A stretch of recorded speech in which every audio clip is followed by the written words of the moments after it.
Here, the last 4 years, when we've played our best, we've played with extreme physical toughness. You think about the run game. Pushes people out of the way. Talk about the defense. He is hit. He is sacked. Intercepted! Everybody watched that game, and everyone's calling you and telling you how good you are. The most talented team in the National Football League. It's nasty, it's grimy, it's gritty, it's right where we want to be.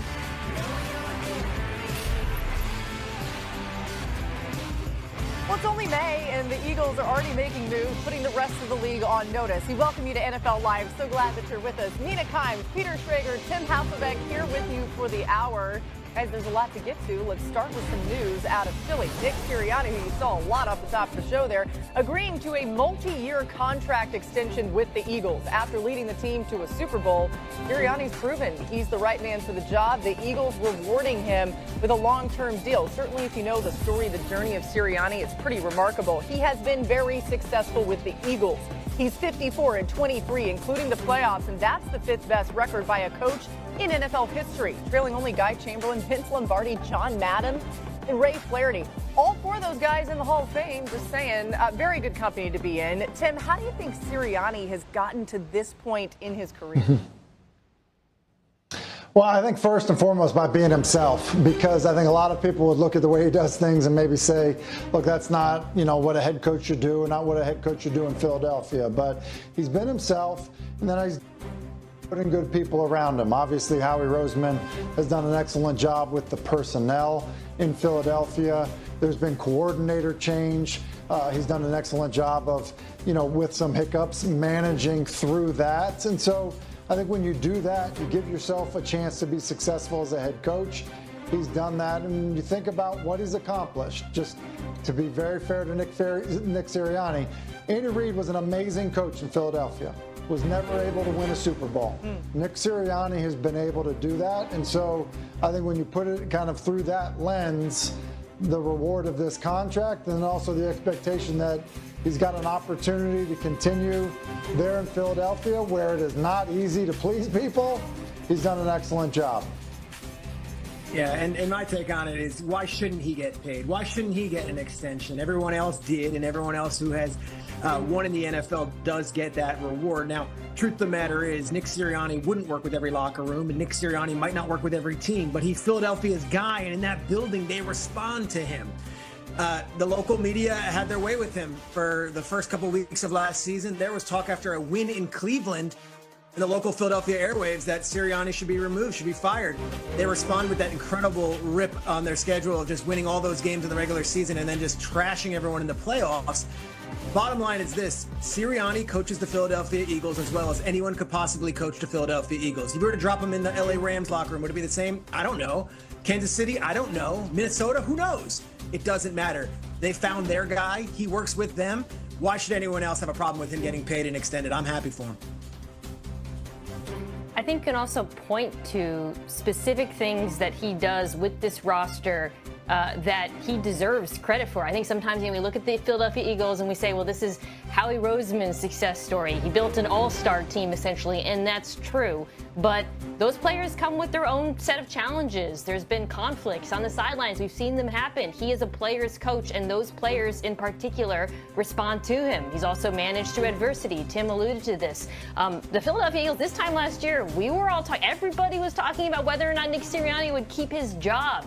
The fact that he rode through that, oversaw the changes at coordinator, came out on the other side and won a Super Bowl, is absolutely a testament to what he's done there. And then finally, I'll say one more thing, just in terms of his contributions, the aggression he's shown as a game manager. Yes, it is easier to go for it on fourth down aggressively when you have the tush push, which is going to be a hot topic this week. And maybe he's going to have to see what life is like without it.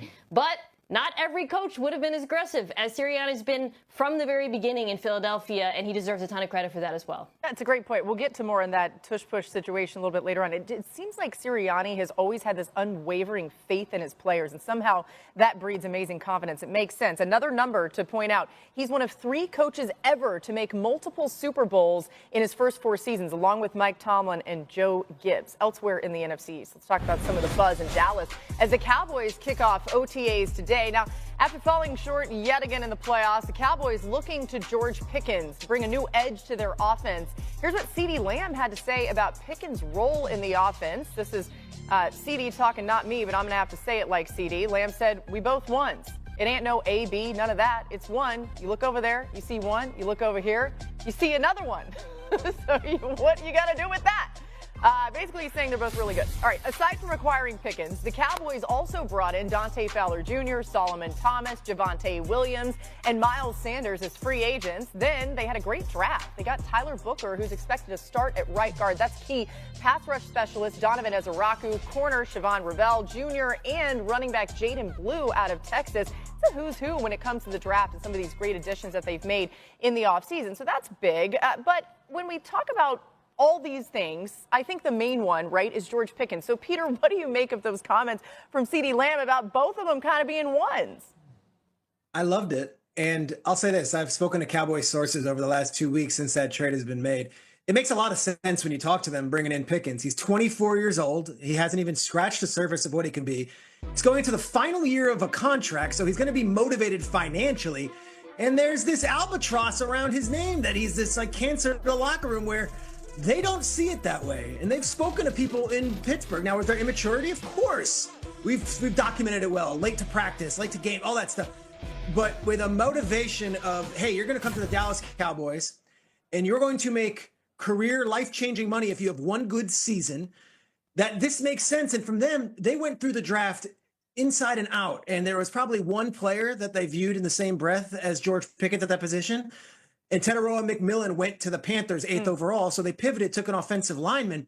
But this was better than any draft pick that was possible at the wide receiver spot. As for CeeDee Lamb, I love this. This is CeeDee Lamb saying, I have no problem sharing the spotlight. I have no problem seeding some of my targets. CeeDee Lamb had 73 more targets than the next leading wide receiver in Dallas last year. He's probably looking at this as relief. And you know wide receivers, they could be prickly, they could want their balls. In this case, CeeDee Lamb showing a lot of leadership saying, no. It's the two of us. It's not just me and then him. I love this on all fronts. And if I'm a Cowboys fan, whether it was said in May, June, July at a Kyler Murray softball tournament or what, I like having this out there and CD saying, you know what, we're going to do this together. Yeah, CeeDee Lamb also was dealing with injury last year. He was banged up. He kept feeling like he had to go out there because there was literally no one else. Mina, how much of a matchup nightmare do you think this wide receiver duo can be with George Pickens and CeeDee Lamb for opposing defenses? It completely changes the way defenses play the Dallas Cowboys, which, to Peter's point, certainly helps CeeDee Lamb. But to put what he said about them being both number ones in perspective, last year, when defenses played single high coverage, CeeDee Lamb, who was, for most of the season not playing with Dak Prescott, finished 4th in receiving yards per game. George Pickens was 8th league-wide. So they have two top 10 receivers versus single high. Defensive coordinators aren't stupid. They are not going to face a lot of single high coverage this year, and you can see how that helps everyone. They face more two high shells. It opens things up underneath because you get lighter boxes for the run. You get to call a more balanced offense. You just see a trickle-down effect not only for Lamb, but for the other receivers, the tight ends, and the run game as well. So I think the net effect for everybody is going to be positive. Yeah, listen, I think that we probably all agree.